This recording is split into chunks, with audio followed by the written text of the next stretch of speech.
స్వతంత్రం మునుపు బ్రిటిష్ కాలం నుంచి 2019 వరకు రాష్ట్రంలో ఉన్నటువంటి గవర్నమెంట్ హాస్పిటల్స్, వాటికి అఫిలియేట్ అయినటువంటి మెడికల్ కాలేజెస్ సంఖ్య కేవలం 12 మాత్రమే ఉండేటివి.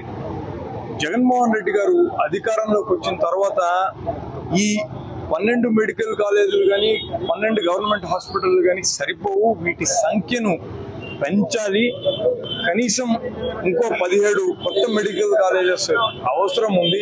ఈ హాస్పిటల్స్ అన్ని కూడా వచ్చినట్లయితే ఆయా ప్రాంతాల్లో ఉన్నటువంటి పేద ప్రజలకు వైద్యం చాలా తక్కువ ఖర్చులో అందుబాటులో ఉంటుంది. వాళ్ళందరూ దూరావారంగా ఉన్నటువంటి జిల్లా కేంద్రాలకు పోయి కార్పొరేట్ హాస్పిటల్లో వైద్యం కోసం డబ్బులు ఖర్చు పెట్టి ఇబ్బంది పడాల్సినటువంటి పరిస్థితి ఉండకూడదు.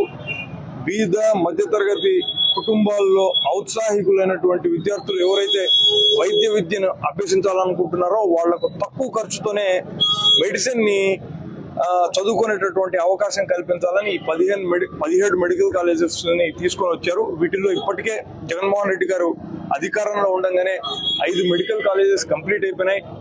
వాటిల్లో స్టూడెంట్స్ కూడా జాయిన్ అయ్యి వైద్య విద్యను అభ్యసిస్తున్నారు. ఇంకో 2 మెడికల్ కాలేజెస్ లో పిల్లలు చేరాల్సినటువంటి పరిస్థితి ఉంటే కూటమి ప్రభుత్వం ఏర్పడిన తర్వాత దానికి అడ్డుకట్ట వేశారు. మిగిలిన కాలేజెస్ మొత్తం అన్నిటినీ కూడా ప్రైవేటైజ్ చేయాలన్నటువంటి కొత్త ఆలోచనకు చంద్రబాబు నాయుడు గారి ప్రభుత్వం పూనుకునింది. దీని పట్ల పెద్ద ఎత్తున ప్రజల్లో వ్యతిరేకత వచ్చినప్పటికీ కూడా మొండిగా దానిపైన ముందుకు పోతున్నారు.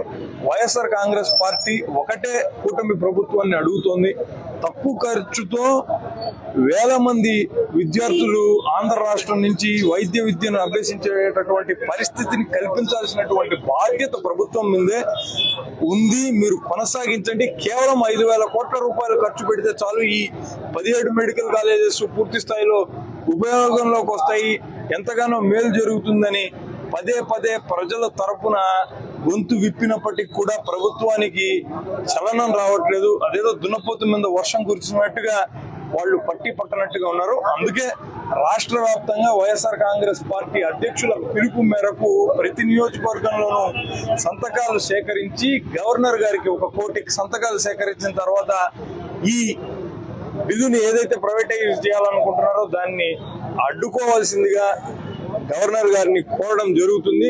ప్రజలందరూ కూడా దీంట్లో భాగస్వామ్యమై మన కోసం, మన పిల్లల కోసం, మన ముందు తరాల కోసం ఈ వైఎస్ఆర్ కాంగ్రెస్ పార్టీ చేపట్టేటటువంటి ప్రయత్నానికి మద్దతు ఇవ్వాల్సిందిగా కోరుతూ, చంద్రబాబు నాయుడు గారి ప్రభుత్వం మెడలు వంచైనా సరే ఈ ప్రైవేటైజేషన్ ని ఆపడానికి వైఎస్ఆర్ కాంగ్రెస్ పార్టీ జగన్మోహన్ రెడ్డి గారి అధ్యక్షతన సిద్ధంగా ఉందన్న విషయాన్ని తెలియజేస్తున్నారు.